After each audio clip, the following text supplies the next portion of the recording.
Užburtas malūnėlis. Gyveno du broliai.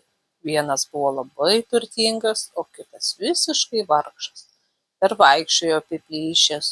Turtingajam broliui buvo labai nemalonu turėti apdriskėlį brolį, kartu vaikščioti kaip su Elgeta, ir jis norėjo kaip nors juo atsikratyti.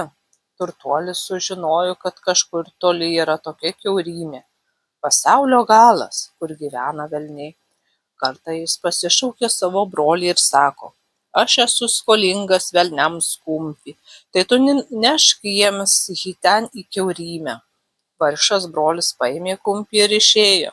Jo kelionė buvo ilga ir sunki, reikėjo eiti per balas ir miškus. Beeidamas pamatė jis miške kažkokį senelį, kertant malkas. Prisiartinęs tarė: seneli, jums sunku tokiam senam malkas kirsti, duokite, aš jums padėsiu. Jis paėmė kirvį ir sukapojo malkas. Tada senelis jam tarė: aš žinau, vaikeli, kas ir kur tave siunčia. Kai tu tenai nueisi, tave apstos daug velnių ir prašys parduoti kumpį. Bet tu atsakyk, kad neparduodi, o tik tais mainai. Ir paprašyk už kumpį malūnėlių, kuris stovės ant lango. Taip ir buvo.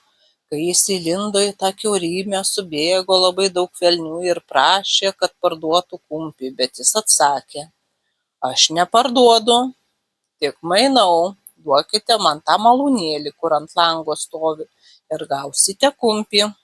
Velniai iš karto nenorėjo malūnėlio duoti, bet paskui sutiko. Jis pasiėmė malūnėlį, greitai išlindo iš tos kiaurymės ir išėjo namo. Velniai suvalgė kumpį ir sugalvojo malūnėlį atsiimti.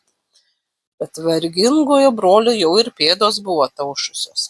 Atėjęs pas tą senelį, jis klausė, ką dabar daryti su tuo malūnėliu. Senelis atsakė: tai labai geras daiktas.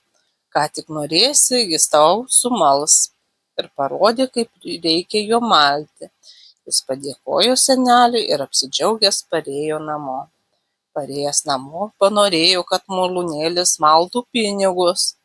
Tik paspaudė, kai buvo pamokęs senelis, ir byra pinigai. Jis pastatė didelį maišą ir tas maišas tuoj prisipildė pinigų. Vėl paspaudė kitoj vietoj ir malūnėlis sustojo. Taip jis prisikrovė daug pinigų ir liko turtingas. Jau jam tas malūnėlis ir atsibodo. Pamatė jį turtingasis brolis ir pradėjo prašyti, kad atiduotų jam tą malūnėlį. Atidavė jis broliui malūnėlį. Parodė, kaip reikia paspausti, bet kaip jį sulaikyti, tai nepasakė.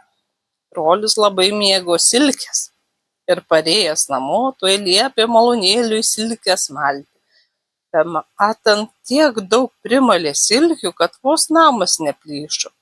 Nusigandęs nunešė malūnėlį atgal brolis, jį sulaikė ir pastatė ant lango.